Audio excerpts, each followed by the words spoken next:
to some, if you're going to explain how the cathedral functions to someone who is not in the know about this, and you don't want to sound like a conspiracy theorist, basically, use the Yogyakarta thing, because it's very obvious that they, basically hand out their packets, and then Free just kind of does whatever it says in that packet every year.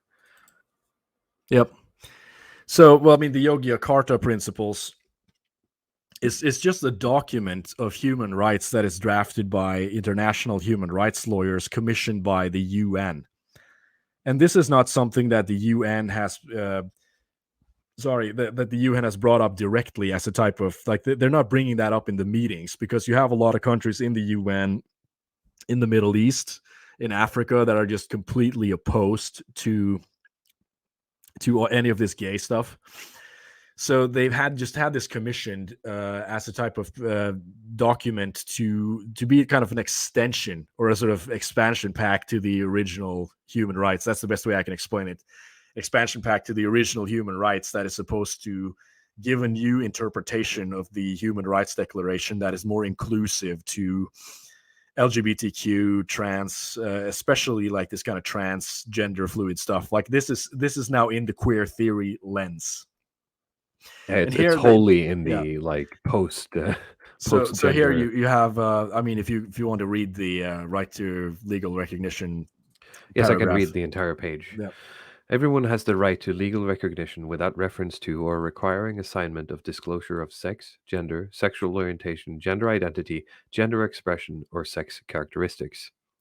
Everyone has the right to obtain identity documents, including birth certificates, regardless of sexual orientation, gender identity, gender expression, or sex characteristics. Everyone has the right to change gendered information in such documents while gendered information is included in them. States shall, A, ensure that official identity documents only include personal information that is relevant, reasonable, and necessary as required by the law for a legitimate purpose, and thereby end the registration of the sex and gender of the person in identity documents such as birth certificates, identification cards, passports, driver licenses, and as part of their legal personality. B. Ensure access to a quick, transparent, and accessible mechanism to change names, including to gender-neutral names based on the self-determination of the person. C. While sex or gender continues to be registered, 1. Ensure a quick, transparent, and accessible mechanism that legally recognizes and affirms each person's self-defined gender identity. 2. Make available a multiplicity of gender marker options. Is this all of the 72 different gender yes markings? This is where it comes from, by the way. If you want to see like the source, like the Bible of this stuff, like it's here. 3. So yeah. Sorry. Go on. 3. Ensure that no eligibility criteria such as medical or psychological interventions, a psychomedical diagnosis, minimum or maximum age, economic status, health, marital or parental status, or any other third-party opinion shall be a prerequisite to change one's name, legal sex, or gender. Ensure that a person's criminal record, immigration status, or other status is not used to prevent a change of name, legal sex, or gender. Yeah, so there you have it. Like there are a lot of these principles that come off as very boilerplate, but it is this one principle in particular that it basically says that you have the right to be whatever you say you are. And just do whatever, man. The government basically has to provide infrastructure to be able to, for you wake up in the morning and you say that to me, I'm a woman, or I'm a unicorn, or I'm basically whatever. And it's the government's job then to legitimately recognize that and put that in your passport and put that in all your legal documents and enforce it, the way it works. Make everybody respect it. And there's nothing you can do. It's almost like with salvation. There's nothing you can do to stop the government from allowing you to do that. Even if you committed genocide, you're still going to be allowed by your government to change to change gender, even if you don't have surgery or anything. So this is one of these rights that they have. Like, you should always just have the right to be whatever you say you are. you have another one of these rights as well that is basically like every government has to provide a comprehensive infrastructure to offer health services to these sort of like gender neutral, like these sort of trans people. I mean, it's sort of in terms of not just surgery, like like this kind of like gender affirming surgery or like this gender transition surgery, but also psychological services, guidance, counseling, hormone therapy, et cetera, et cetera, et cetera. So those are like the two main things. A lot of these other rights, they come off as a little bit boilerplatey and duplicating some of the stuff that's in the original Human Rights Declaration. But sure, but it's like a legal document, so I guess you need to, you need to have some of the boilerplate to get to the end point, which is this one. Yeah, just to really like get a little bit of a closer look, so the audience understands, like, okay, where does this stuff come from? I would say like this is the closest you can get to sort of source to like all this sort of insanity that is going on in the bureaucracies, is that this document is being referred to as like this guidance document for creating new laws regarding all of this kind of gender queer, everything that's related to gender, sex, anything because like that. This is the way this works, right? Is you have these NGOs, and I've worked with some of them on the software side. They all base their job on these kinds of documents, right? They use the what's the United Nations, they have all of these like for the global warming stuff and the climate change or whatever it is. They have all of these like markers with different colors nowadays that like a business can put on their website. I don't know if you've seen it. The goals, I sustainable, whatever, sustainability. So it's these kind of documents, right? That these NGOs reference, and then they contact other organs, either private companies or, in the case that we've been talking about, teachers or schools, right? And they're like, hey, we can teach the kids about this, and it's part of the UN Yogyakarta Principles, blah, blah, blah, blah. And then the teacher is like, oh, well, we want to adhere to the law. So, and then it gets up and in front of your 3-year-old, and that's how the cathedral works, basically. Yeah, I mean, so again, this is very good if you want to show a real life example of how this flows to someone who doesn't understand it without sounding crazy. It's almost at a point where it's hard to explain this stuff without sounding crazy as well. I mean, at least you can show them the documents, right? But if you just explain it without actually showing them any documents, I think they would still think you were a little bit of a nut, honestly. Sure. it's a tough thing, but I mean, it's no joke. It's right here. It's very real. Yeah, it is very real. And as I said, every year or whatever, when these things update, organizations like Free update their policies to be in line with that. Yeah. And then they go and talk to the teachers, and that's what, they put in front of your kids. Yeah, so that's like you talked about with your job, with my job as well. I mean, I do work with sort of software development, and we have users that are registered, and we keep getting these requests for people who do like have their genders changed.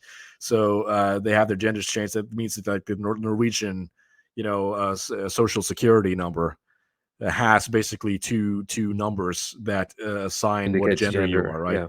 And so they have to have you have to run a lot of jobs to sort of update the databases, and they have to have all their data changed. And yeah, well, it keeps piling on. It's just more and more of the stuff that I see coming in. But if we get back to the presentation, I can speak more on it. Yes, sorry. Later. So 2000s. It's so much to go into here. I mean, if you click on the UDHR article, because that's the original Human Rights Declaration, I wasn't, I'm not too familiar with it. I've always known about it, but you have some articles in there that include stuff like property ownership, free speech, freedom of thought, and I don't mean like e-thoughts. I mean like actually thinking. Samvittighetsfrihet, as it is known in Norwegian. Freedom of morality, basically. Yeah, if you just like Control F18 or something, then you'll find the paragraph. And these articles are a lot smaller. If you'll just read that one out loud.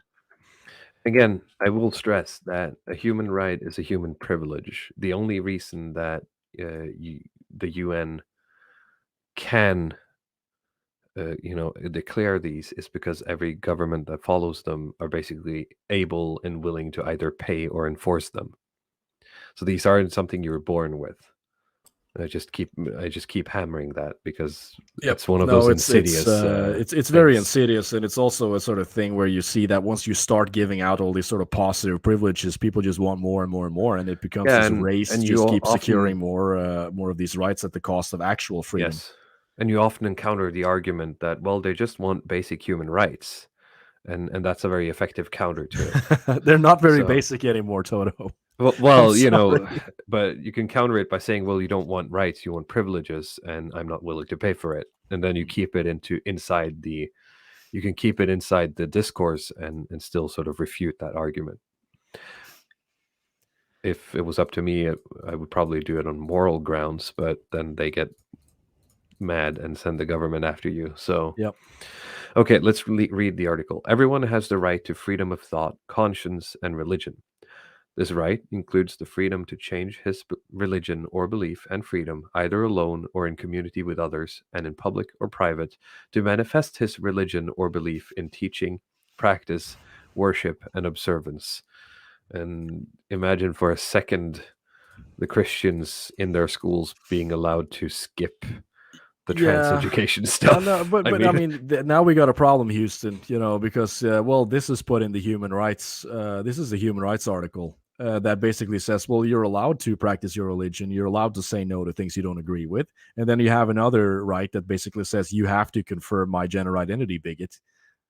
You have to confirm this. Like, it's no option. Like, it's. But I mean, in the end, you're going to be back to is like who's going to win, the pause or the jihad. And yeah, of course. In the West, I think the pause will win. The new one is, of course, going to win.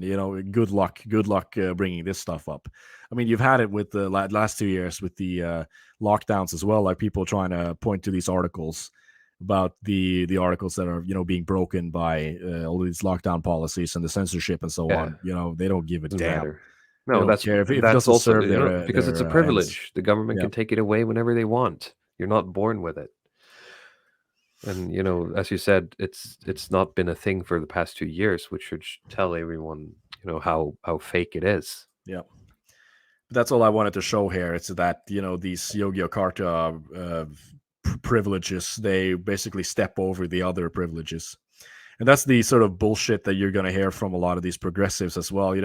Rights are not. It's not a pie. It's not a zero-sum game. Rights are for everybody, but it's not it's the like exact opposite. If I get this, I'm taking from yours, which you are. It literally is. Because I have to pay for it. Yeah, I mean, like with you can have like freedom of speech, or you could have like this kind of racism and hate speech laws.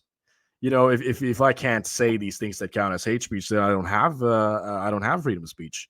So you are literally taking away things. And if I want to practice a religion that says that only men can be priests and you shouldn't be gay, then I mean, and you're saying that I have to affirm gender identity and have like trans kids in my organization. Well, it is a pie. Then you are just taking my privileges away.